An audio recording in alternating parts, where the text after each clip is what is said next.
So why cricket? I think a big part of why I chose cricket was my dad. He's obviously Pakistani, so he's a massive cricket fan. My whole family are. All of my brothers play cricket. So, it was really the only option, to be fair. Right. So your brothers play cricket as well. Are they as good as you? Nah, they would tell you that they are, but actions speak louder than words, and I'm the only one who plays for county. Are they playing county cricket? Not yet. My younger brother has trials coming up soon, inshallah. But right, so it's really like a family obsession almost. Yeah, the whole family is cricket mad. What skills has cricket given you for your personal life? I think it's definitely taught me to keep motivated, to keep pushing in difficult situations. Yeah, I'm a fan of people playing, not watching sports. Because watching is like an opium for the masses. Just watch a game, follow the score. But when you play, there's discipline, there's hard work, there's dedication. Tell me a bit about your training and how much time and commitment you have to give this. I think it's definitely, you have to be really committed to it. It's I train in the summer almost every day, especially now because it's getting so warm outside. Me and my brothers, every day after school, we're in the garden, throwing the balls at each other, doing some batting, bowling. So yeah, it's definitely an everyday thing. Wow, is that soft tennis balls or real cricket balls? It can range. We've had some hard ones, and I've definitely got a few bruises from them as well. But we've had to switch back to tennis balls because the neighbours are getting annoyed now. Yeah. So in terms of that family dynamic of everyone playing cricket, do you ever get tired or bored of playing cricket? I can't say that I do. I think I genuinely really love cricket, and my family, it's nice to have something that we all enjoy together, and cricket's definitely that thing. Have you seen Will Smith's film about Serena Williams, the two sisters, and how they got trained by their dad? Have you seen that? I think I've seen clips of it, Yeah. So it just reminds me of that story of a father. Yeah. Is your dad directly involved in your training and dropping you off and picking you up? He drops me off to school every day, and 90% of that car journey is him telling me to do more press-ups, more sit-ups, more push-ups, more squats, everything just to improve and become better. Yeah. And have you faced any challenges joining sort of the cricket space, being Pakistani, having a name Zainab instead of whatever? What's that been like? I think I'm very fortunate that my parents kind of shielded me from all of that by vetting which clubs to join, which clubs to not join, people to train with. They've really protected me from the harsher side of cricket. But I know that it's a very real thing for other people and other Pakistani people out there that they have to face. Okay. Tell me about the negative headlines that have been in cricket and prejudice and bias.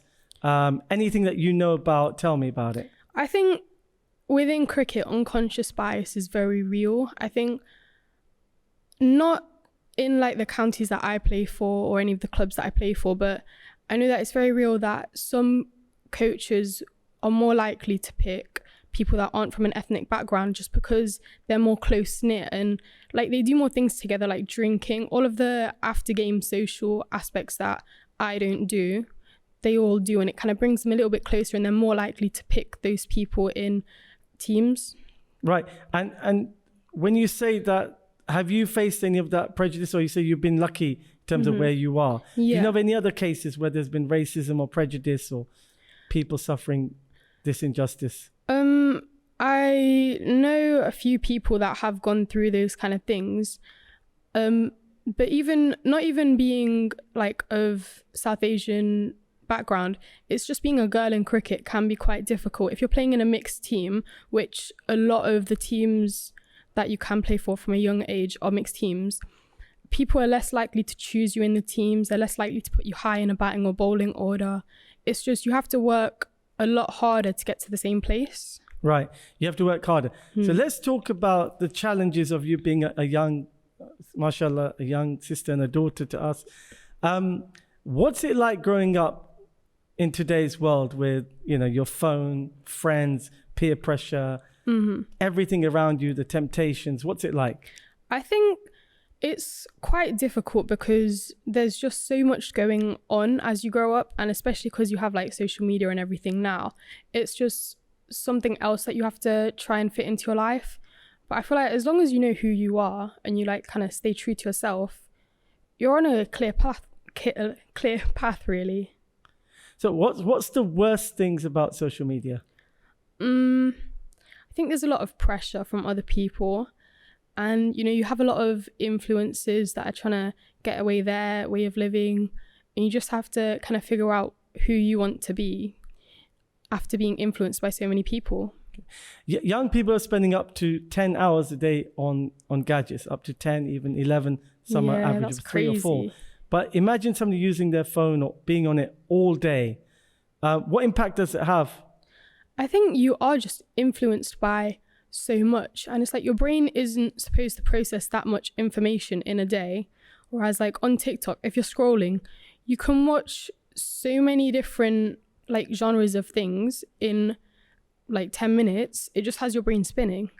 I think it can really negatively impact your everyday life. Have you ever had any negative comments online or offline, whether it's cricket or your social life?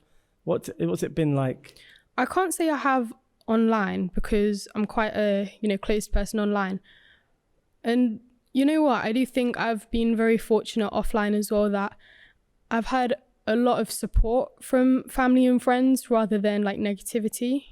Are you saying that if you have a good family, you have a purpose in life, then you don't really need the phone and you don't get distracted by it? Well, I think that's a difficult question because, your phone does give you access to other things in life, like communication. There's a lot of like knowledge as well on the internet. Yeah. So I think it's just about keeping a balance between everything. How do you find that balance of using your phone? This is a big challenge for parents and youth. How do you find the balance of how much you should use your phone? How do you control yourself? You know what? That is probably in big part due to my mom. Like even with my brothers, she'll just try and limit our phone use when we don't need to be on it. So like in the mornings, in the evenings, she's got a really big part in that. And do you find that you can focus more on the cricket if you're off your phone? You know what? I feel like there's a lot of useful things on my phone for cricket. Like I see a lot of clips of like, do these drills every day and you can improve like your forward drive. And especially like in the fitness community, there's a lot of resources online that can help you with that. Great. So the fitness videos and the influencers, you think they're helpful? Yeah, definitely. Inspiring. What's the biggest challenge you've had as a Muslim girl, as a Pakistani girl in the cricket space, whether it's our community or anywhere else? I think one big challenge that I've had is finding a coach that actually like supports me and sees that I've got a future in cricket and is like willing to be there for the development. Because a lot of the people that my parents have reached out to, they don't really want to waste their time training a girl. But I've found a really amazing coach called Jamal. He's an international level coach. And, he's helped me come really far in a short amount of time. Wow. Have you had any sort of pushback that why cricket, why not medicine, why not law or accountancy or whatever? See, I feel like that's just a really big stereotype with Asian women, is that you pursue medicine, dentistry, pharmacy. But I think cricket is a really good career option, especially in the modern world. And I've had a lot of support that I can pursue that. And it's not like I'm going to say, no, I'm not going to do like medicine or pharmacy in the future. I think cricket is my now, but obviously I can't play cricket forever. And I do have like backup options. Is this a passion that you want to actually see as your career? And where do you see that in 5 or 10 years' time? Yeah, I think cricket for me is very much a long-term thing. I do dream to play for England one day, and I'm willing to put like everything into getting there. So Young Minds, the charity, says that 24% of young people have at some point been involved in some sort of self-harm. What, if not yourself, but like young girls, do you think there's pressure on girls about beauty, looks, body image, what they should be doing? What are your thoughts on all of that? Yeah, I think there can be quite a lot of pressure, but it's mostly due to like influencers on social media, just the media in general has a big influence. Yes, and like that, the influencer situation. So you've got the Kardashians, you've got other celebrities. What do you think goes through the mind of a young person when they see a flashy life, bling bling lifestyle, and all of that, Dubai and all that? What goes through a mind of a young person? You know what? I think a lot of people see it as a negative thing, but it also can be quite motivating because you can push yourself to live that lifestyle, you know? It'll make you work harder, do like more work in school, maybe work harder on a side hustle, but I think it can be like a bar that you try to get to. Yeah.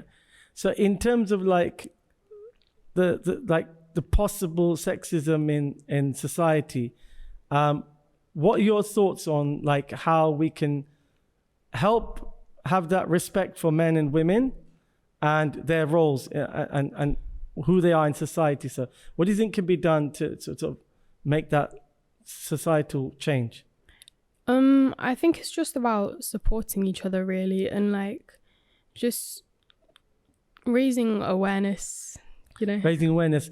Do you think that in your career you're going to be able to make a change to your community?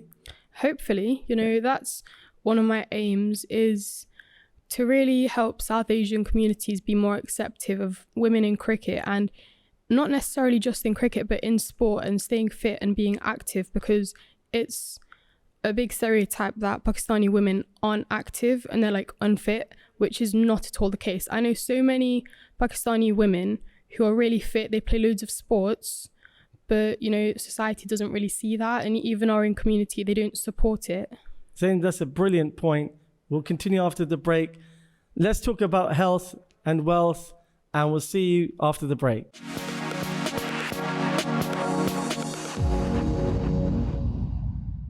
Welcome back to Real Talk with Dr. Deen. We're talking Zainab Jabraan, a cricketer and inspirational young person, mashallah.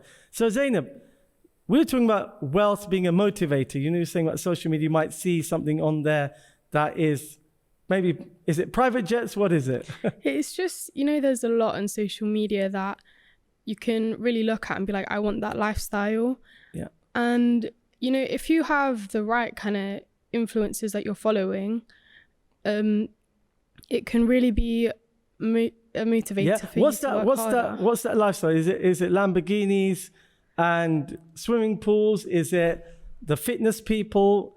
What is it? Who are these people? For me, I would say I follow more like of the fitness kind of people, even other cricketers, other sports people, because their lifestyle is one that I'm trying to achieve. Yeah. But if other people are trying to get like Lamborghinis, Ferraris, all of that kind of stuff, then each their own, I guess. All right. So let's see the change that's happened. So when I was a kid, that's a long time ago, what we called a cake on a haram birthday? We'd have a cake once a year, right? Mm-hmm. Once a year you'd have a cake. And now cake's everywhere, almost every day. So we definitely have this rise in junk food, and a correlation with that is a rise in chronic diseases. So everyone's more sick. Kids are getting diabetes. Everyone's getting sick. And we're saying, oh, we don't know where it's coming from. It's coming from the food. We are eating crap. We're eating ultra-processed fake food. It's not in real food. It's not off a tree. It's literally from a factory. Yeah. What is the temptation for young people to eat this junk food? How can you get off it? You're in sports. How can you keep yourself motivated to not eat the junk? Well, I think from a young age, junk food is everywhere. You know, it's easy, it's accessible, but I feel like if you educate yourself and like know what food is good for you, what food isn't, what you're supposed to be having, that in itself just tells you like, you know, you shouldn't be eating too much sugar. Yeah. You should really eat like more protein, more fruit and veg. And as an athlete, I just have to be aware of what I'm eating. And that's not saying that I don't ever have like cake or biscuits or cookies, because I do, but it's just having a balance between being healthy and eating food that you love. Yeah. Do you have a set menu for your training? Not particularly. You know, we have made like weekly diet plans before, but my parents manage 4 kids and like jobs, so I think taking each week as it comes is like easier for them. MashaAllah. So your life now, imagine your parents or your grandparents' generation, very different. No woman would ever be a cricketer. Exactly. Right? Also, the way that young people have to navigate life now. You've got the challenges of, like we said, social media. You've got challenges of what is success? What does it look like? Because the rise in wealth is very different. Nobody in my generation knew or ever saw a Ferrari. And now it's like quite common to say, oh, you know, there's so many influencers that made new money. Yeah. All of that lifestyle change and all this generation, what you see with your mum and yourself, what is the differences in your life and let's say your mum's life, or if you've got grandparents, what things have changed and what are those challenges like? I feel like we have come quite far in that, especially within sports, girls are playing more, they're being supported more. I know some of my relatives who they used to play when they were younger, but then, you know, as they grew up, they weren't playing as much. But because I've come forwards as well, they've started getting back into it. So I think like with the generations, people are getting more active, they're getting more into stuff that they used to love, but they had to give up. Yeah.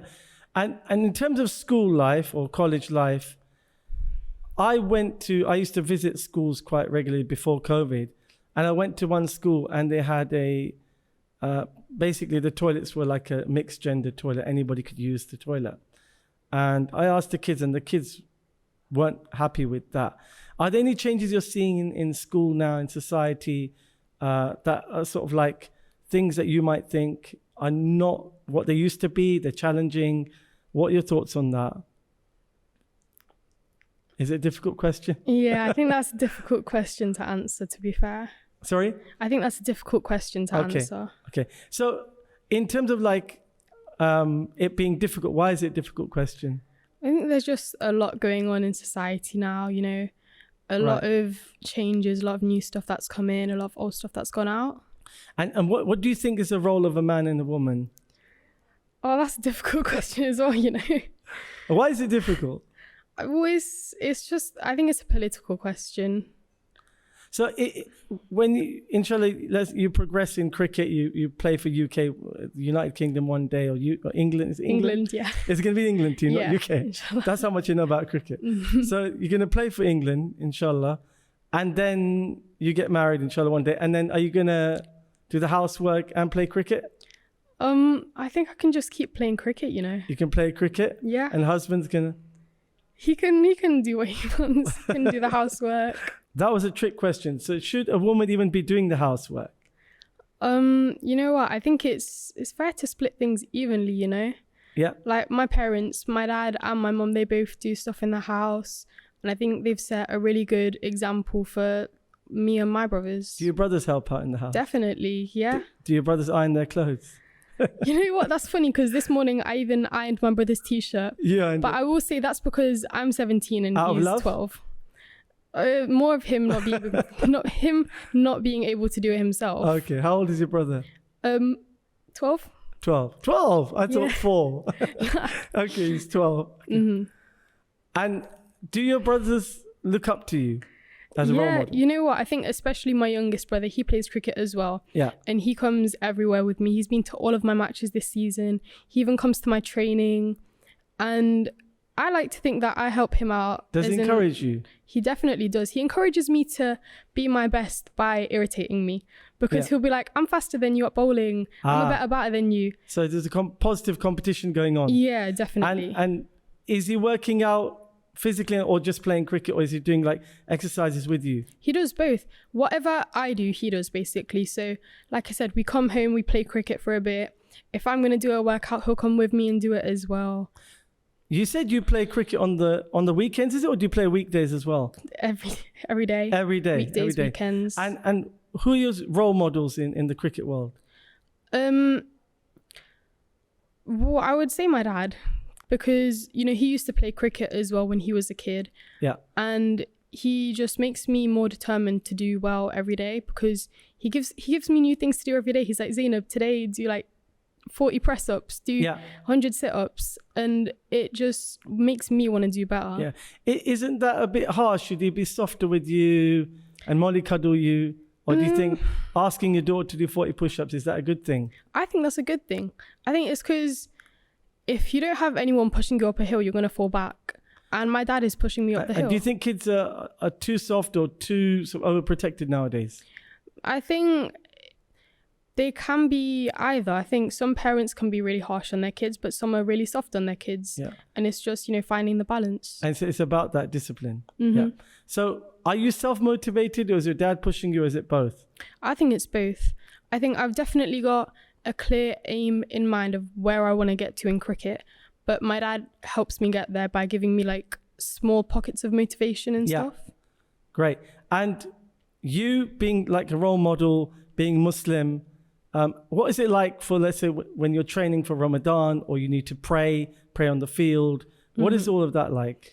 I think my club's really accommodating.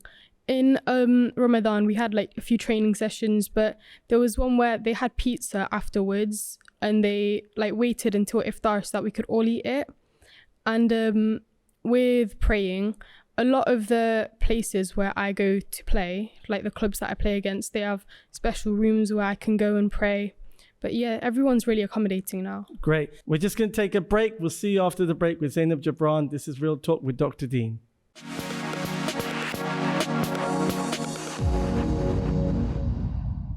Welcome back to Real Talk with Zainab Jabraan. Zainab, tell me something. Tell me about when you are going to school and you are in your class. Are you thinking about cricket? I think you have got to have an off switch. So I obviously don't spend my whole day thinking about cricket. When I'm in my lessons, I've got to focus on what I'm doing in lessons. And how do you balance the need between the need for a qualification or a backup career and cricket? Are you taking a risk? I think it's not a risk as such, because I do have, I'm doing things to back myself up in case, because all it takes is one injury or one bad season and it could be over. But I think just working hard in school and working hard on the field is helping me give myself the best opportunities out there, really. That's really interesting. I've got a story about a 15-year-old boy I met once, and I asked him, what do you want to do? He goes, I'm going to become a footballer. And I said to him, oh, wow, you must be training really hard. He goes, no, I just play in the park with my friends. Yeah. And he wasn't taking it seriously like you. And do you think that young people may be under deception through social media, that there's not a lot of hard, because everyone sees the show reel of the runner and the muscles and the fancy car. Do they see the journey? Do they see the hard work you're putting in? Do you think people need to be told more and guided more, like how much commitment it takes to succeed? I think people can be misguided by the easy successes that they see online, but it is very much a difficult process. What does that look like, difficult process? Training every day, working on your schoolwork at cricket games. That's what I have to do sometimes. I've had days where I've, got a match from 12 till 6, 7 p.m. and I've got to take my laptop with me and do schoolwork on the pitch. Like, not actually on the pitch, obviously, on the side. But And is that something that motivates you or stresses you out? I think it could be either to an extent. Sometimes it does stress me out, if I've had a busy week and then I've got a busy weekend with cricket, because, you can play it on the Saturday and on the Sunday. But I think sometimes, having cricket on a weekend, it does motivate me to do all of my work in the school week. And then that way I don't have to stress on the weekend. Is stress a good thing? I think it can be. It can be healthy if if you've got something big coming up like exams. A little bit of stress will push you to work harder. But if you're under too much stress, you're not really going to get things done, because you're not going to be at your best performance if you're too stressed. So you're saying like the optimal stress is healthy. It's a driver. Let's talk about like our deen and family life. And I want to understand one thing. When you're growing up and you see the world around you, all these different viewpoints and opinions and atheism and challenges all over, how do you strengthen your faith? How do you make sure that you stay on the right path? I think my family helps me a lot with that. And being a Muslim, you've got such a loving community that really stands by you and like strengthens your own deen, which has really helped me. Great. Can you give me an example of what's helped you? For example, you know, in this Ramadan that we just had, I was playing cricket, I had exams, but every morning at suhoor, my family is there, we're all eating, we all pray Fajr together, and then at iftar we're all together again praying Maghrib. And it's just, you know, having that community around you that are really supporting you the whole way, it's amazing. So can you be a mainstream cricketer and be a Muslim? Yeah, I think it's been done so many times. Adil Rashid, even Abtaha Maqsood, at the moment she plays for Birmingham Phoenix. She's a hijabi playing elite level cricket. And it's a really big inspiration to all Muslim girls who play cricket. And do you think that it's going to encourage other people to do the same? Mm-hmm. I think representation is really important in, you know, helping loads of people achieve their dreams, because if you know that someone like you has done it, it's opening up the doors for you to do it as well. Yeah. Have you heard of Azim Rafiq? I can't say I have. Okay, no problem. He was a Muslim cricketer who had a lot of issues and complaints and things. Oh, the county player. Yeah. Yes, I've heard of his story. So there can be issues with, you know, people not understanding. So let's say Derbyshire, and they're saying they're doing a good job and they're very supportive. You may go to play cricket somewhere else and they don't understand that you pray, or somebody wears hijab or something. Yeah. What can you do, and what can others do to reduce that prejudice, or explain that we are Muslims? You know, we play cricket, we're normal people. Exactly. What can we do to really help others understand us? I think the most important thing is raising awareness and educating people. Like, for example, at Derbyshire, this Ramadan, they asked me to make a video just explaining what Ramadan is, what Eid is, what you do, how I trained in Ramadan. And then they put that onto their platforms, and it gives an opportunity for so many people to learn about your religion and become more accepting and just more culturally competent. And I think doing things like that will help educate a wider community, especially in cricket, that you can be a Muslim and play cricket. Great. And cricket has been, subcontinent's famous for cricket, India, Pakistan, Bangladesh, even Afghanistan. Do you think that because there is so much interest in sport in that part of the world, do you think that's really one of the main factors why more Asians want to get into cricket? Yeah, I think Asians do love cricket because, you know, like you said, Pakistan, India, Bangladesh, they're all really well known for playing cricket and they have amazing cricket teams. And because the representation is there, it pushes other Asians to play cricket as well. Yeah. If you had gone through a situation where somebody doesn't understand our religion, or they were Islamophobic during your cricket, and you had to make a choice between that club or your cricket and your religion, how would you balance that? What would you do in that situation? You know, I think I would bring it up with, you know, like a professional and get that dealt with. And then if it is something where I do need to move club, then I would move, because, you know, playing in the right environment is really important. And I've had it in the past where I've been trying to play or join a new team, but they're just not accepting. And that's not even just because I'm a Muslim, but because I'm a girl. Right. Some teams can be quite sexist, and that's not the environment that I'd like to play in, because if I'm on edge while I'm playing, I'm not going to be playing the best that I can. Are there situations like that with sexism? Have you experienced that? Anybody else that you know has gone through that? I think I definitely have had like a few instances where some teams have been sexist. Like, what happened in that situation? It's just like not being picked for matches, or being picked and then being put at the bottom of the batting order, not given the opportunity to bowl.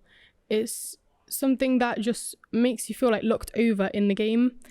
And if you're not comfortable, you're not going to play well. Yeah. We'll talk about that after the break. See you at Real Talk with Dr. Deen.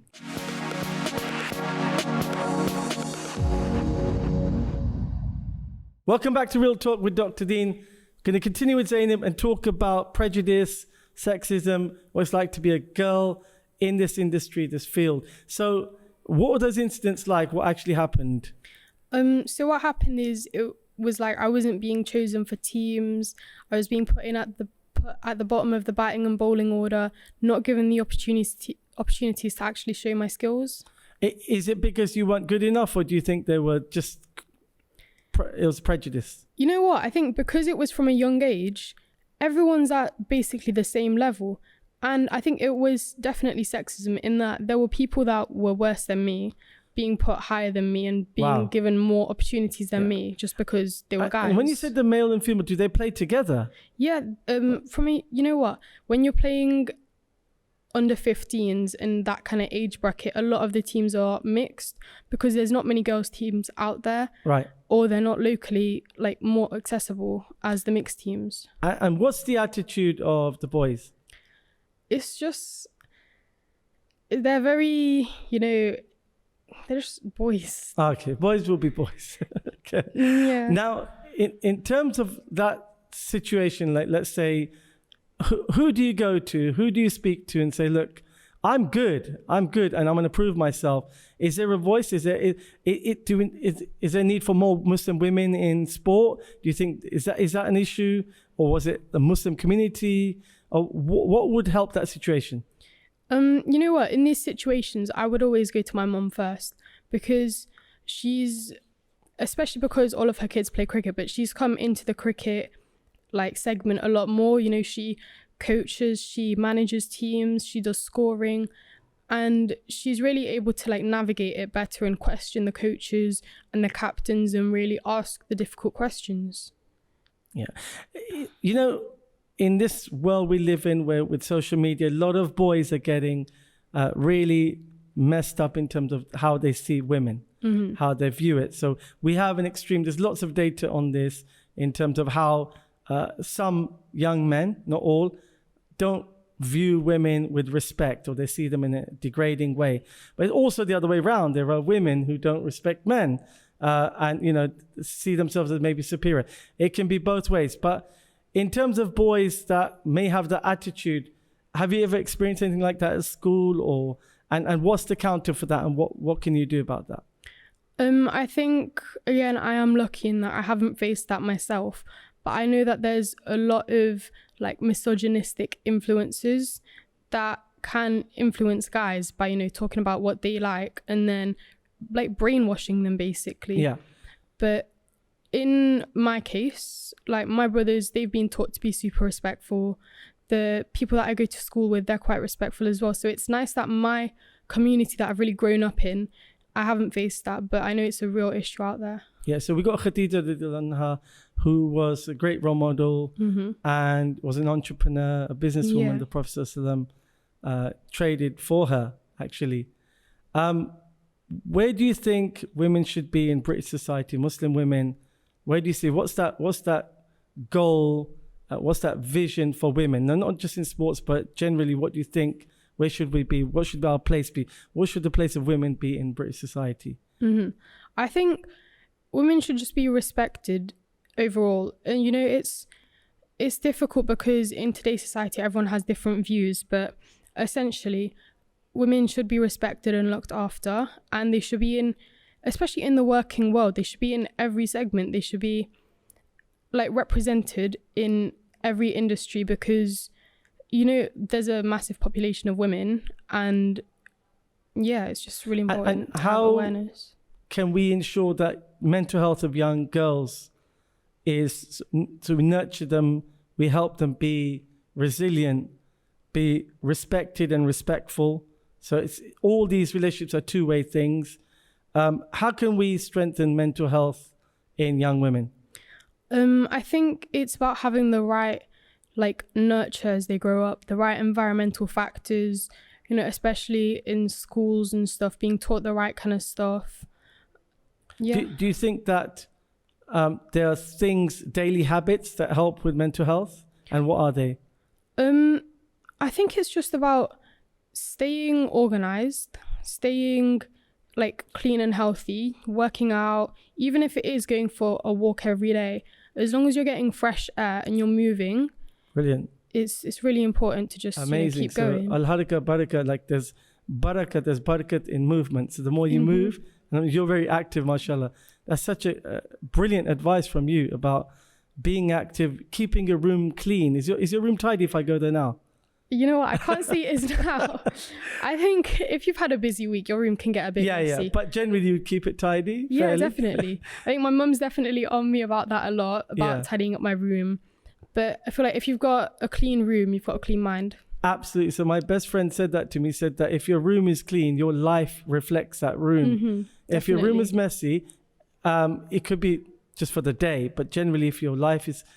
It's just like someone who's got a messy car, you think their life might be messy as well. Yeah. And it reflects on you and keeping that mind clear. Absolutely right. So in terms of like that discipline that you've got, that cleanliness allegedly, all of these habits, do you think that it's going to help your brothers to follow that example and they're going to be like you? I hope so, you know. I think their room's a bit messier than mine though. So who knows? But is that just boys? No, I think like regardless of if you're a girl or a boy, you've got to keep your room clean. But I like to think that they will like kind of follow me a bit. So, you know, staying organized, keeping like to-do lists, everything that they do, just make sure that you're doing it for the right reasons as well. Do you use technology to keep yourself organized? So apps for sports, apps for like your planners? Do you use your phone? I have an online calendar at the moment. And especially with schooling, my school has like an online system where you get all of your homework on there, your assessment grades and everything. It's all on there, all your resources. I think it's very useful in that everything's in one place. Yeah. Are there enough women in sport, do you think? I think... And diversity-wise, what do you think? I think it's something that we're seeing a lot more of now. And it's very inspiring, obviously, because... now that there's a lot more women, everything's kind of closing in. So like the gender pay gap in football, that's closing. I think there are some sports more than others that are seeing like more women and more diversity. I'm going to ask you a tough question. What is feminism? Feminism? Yeah. I think it's believing in equity between men and women. Do you think feminism means that men should do everything a man does and a man should do everything a woman does? Do you think they're the same? I think that's something else. You know, I think feminism is women having what they need to succeed and thrive and men having the same. And their roles? Well, you know, it depends on each individual person, but I guess, yeah. Yeah. So like your mum and your dad, they raise you really well, mashallah. They both work hard and commitment that they give you and your brothers. Is there a difference in their roles? Not really. You know, both of them go to work. My mum's doing a PhD now as well. So she's working, I would say, even harder. And they both come home at the end of the day, have dinner with us. You know, my dad does a lot of my coaching at home, but my mum drives me everywhere. She takes me everywhere. So yeah. The balance between the two. Definitely. So, and that stability is what's really allowing you to achieve what you want. So it's the blessing of your parents that's allowing you to be able to get dropped off, be motivated, do the exercise. Yeah. So what's the role of respect for parents? Because a lot of young people not respecting their parents the way they should. You see it more nowadays as well. Yeah. But, you know, your parents are really the people that are doing everything for you and you should show them respect because without them, where would you be? Yeah.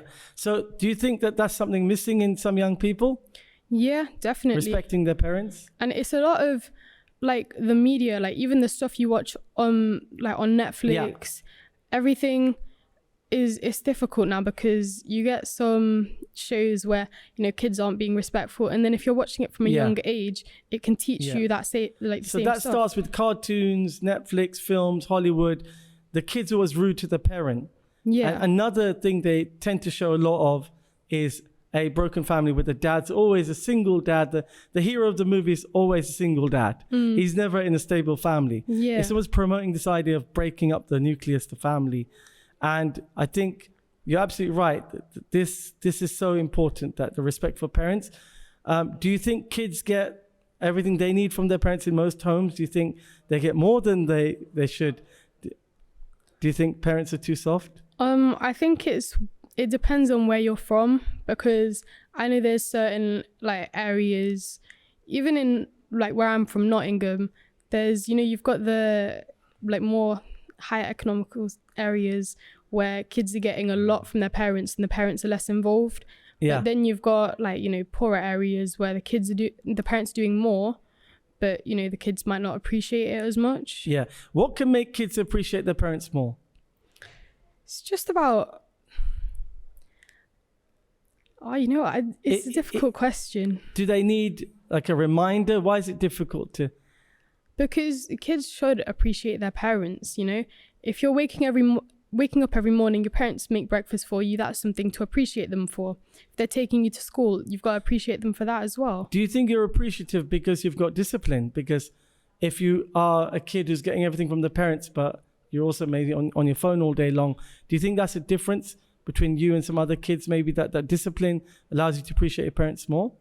Yeah, that's a really good point, because if you are more disciplined, then you can you see what your parents are doing for you a lot more, and seeing that makes you more grateful. Brilliant. Amazing. This is really, really inspirational. And where do you see yourself now going? What's your next steps now in cricket? In cricket, it's just developing myself as a player, you know, getting better and better every day, taking each game as it comes, and inshallah playing for England. Inshallah. And in terms of that training and that routine, are you working with other young girls like yourself, and like, do you have a WhatsApp group or something where you inspire each other? Or? Yeah, you know, we've got a lot of ways that we communicate with each other and stay in touch, but it's mostly like seeing them a couple of times a week at training, seeing everyone get better over the season as well. It's really inspirational, and I like that we're supporting each other, because there's a lot of environments where people aren't supporting each other and they think, you know, it's me or you, but it can be me and you, you know, there's enough room for everyone. Yeah. What are the three like benefits of in your life of being in sport? Being active, 100%, because you know, I can do things that other people can't. Like what? Fly? Yeah. Haven't you seen me? I flew here today. You flew in, yeah. Yeah. Being disciplined is a big one, especially within school, you know, because I play cricket. That makes me more disciplined because I have to do a lot more to be good at cricket. But if I can translate that into my school, then I'll, you know, work harder. And the final one, I think staying motivated and knowing that, yeah, you had a bad match, but there's next week. You know, It's not the end. So if you fail, what does that do to you when you fail? You know, it just motivates me to work harder and try harder next time and learn from why I failed and not do that again. Yeah. So are you saying that failure is a good thing? Yeah, I think it's helpful because it can help you identify the weaknesses that you have, work harder on those weaknesses, and then you won't make the same mistake twice. Yeah. Last thing, I want advice from you. Give me an inspirational thought, something you've learned in your life that will help others. The first one, well, the most important one that comes to mind is that the best decision that you can make is to be in a good mood. Because if you're in a good mood, you know, only good things are going to come to you. So be in a good mood. Yeah. Even if things are going wrong and... Yeah, you know, even if it's raining, just be in a good mood. You know, your car breaks down, be in a good mood. You're a very positive person, mashallah. Thank you. So being in a good mood, are you always in a good mood? You know, I feel like it's one thing to give advice and it's one thing to take your own advice. But I think it's something that I'm trying to work on. Give me one more. One more piece of advice? Yeah. Don't ever stop trying. Just because even if you're going just to see how far you can go, at least you're going. Amazing. Thank you so much, Zainab Jabraan.